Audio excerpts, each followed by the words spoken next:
আশা করি প্রত্যেকে ভালো আছেন। আমি আপনাদের মাঝে আরও একটি নতুন ভিডিও নিয়ে হাজির হয়েছি। আজকের ভিডিওর বিষয় অত্যন্ত গুরুত্বপূর্ণ। আজকে আমরা অঙ্কগুলা ম্যানুয়াল দেখব না, আজকে দেখব শর্টকাটে।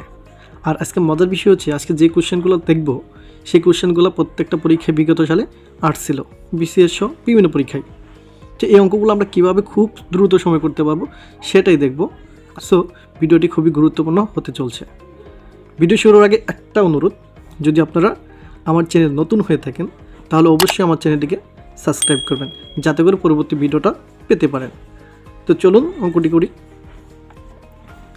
আমাদের প্রথম অঙ্ক, 60 লিটার কেরোসিন ও পেট্রোল মিশ্রণের অনুপাত 7:3। ওই মিশ্রণে আর কত লিটার পেট্রোল মিশালে অনুপাত 3:7। দেখেন 7:3 থেকে 3:7 হবে কত লিটার পেট্রোল মিশালে। এই ধরনের অঙ্ক যদি থাকে পরে আমরা খেয়াল করব যে মিশ্রণটা দেওয়া আছে তাদের মধ্যে ছোটো কোনটা, ছোটো এখানে কত 3, আর মোট মিশ্রণ দেওয়া আছে আমাদের 60 লিটার।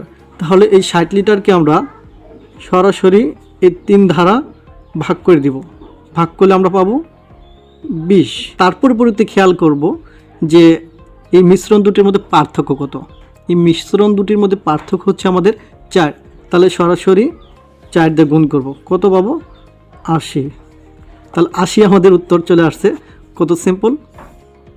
একইভাবে আমরা আরেকটি কোশ্চেন যদি দেখি, দেখেন এখানেও দেওয়া আছে 60 লিটার ফলের রসে আম ও কমলার অনুপাত 2:1। কমলার রসের পরিমাণ কত লিটার বৃদ্ধি করলে অনুপাতটি 1:2। মানে সরাসরি অনুপাতের পরিবর্তন সেটা আগের মতোই। তাহলে 60 লিটারকে আমরা তাদের সবচেয়ে ছোট সংখ্যা কত অনুপাতের মধ্যে 1 দ্বারা ভাগ করলে 60, তাহলে 60। তারপরে যে অনুপাতটা দেওয়া থাকবে তাদের মধ্যে পার্থক্য সেটা দেখুন করব। পার্থক্য তো হচ্ছে আমাদের 1, তাহলে 60 লিটার। উত্তর আমাদের চলে আসছে ঘর নাম্বার।